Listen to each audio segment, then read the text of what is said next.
insentif bagi mobil listrik, kemudian memberikan subsidi apakah pada pembelian atau juga insentif tadi itu diberikan juga pada negara-negara maju, tapi juga instrumennya itu berupa fiskal insentif gitu ya.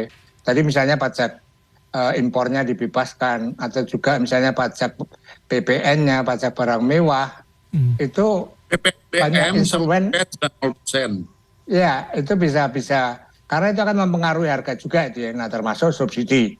Nah, nanti apakah subsidinya itu hanya untuk sepeda motor misalnya, itu barangkali bisa dibahas gitu ya. Tetapi saya setuju bahwa kebijakan insentif mobil listrik itu saat ini saya kira cukup urgen gitu ya.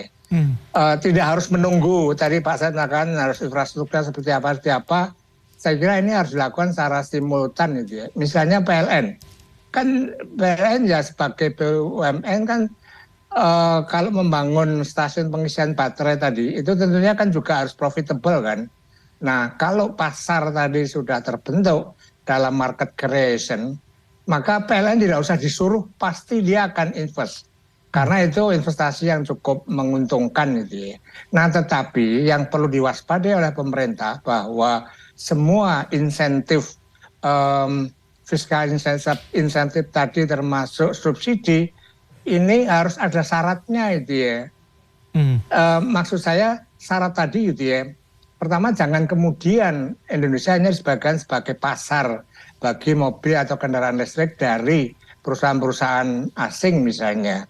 Kemudian juga jangan sampai gitu ya, kita ini kan seperti industri mobil sebelumnya itu kan sampai sekarang kita nggak mampu punya national brand karena memang kita nggak punya kapabilitas tadi. Nah, oleh karena itu ya barangkali beberapa syarat yang harus diberikan. Misalnya tadi pabrik harus didirikan di Indonesia. Tadi Pak Said juga nyebut TKDN-nya 75% lah misalnya. Kemudian juga ada persyaratan untuk atau perjanjian itu ya dalam transfer teknologi, khususnya dalam hal technological capability dalam waktu 5 tahun misalnya. Nah, kalau ketika syarat tadi dipenuhi, maka bisa juga bentuknya tadi subsidi bagi produsen mobil atau kendaraan listrik tadi itu bisa diberikan. Sebab kalau tanpa syarat tadi, maka ini akan mengulang gitu ya, seperti industri otomotif sebelumnya. Kita hanya dijadikan pasar saja, itu nggak melihat tambahnya rendah sekali itu. Baik. Mas Reza. Baik.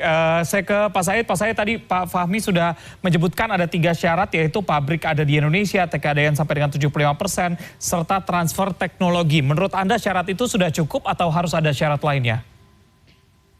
Kalau syarat yang disampaikan Pak Fahmi, itu di Perpres sudah ada nomor 55.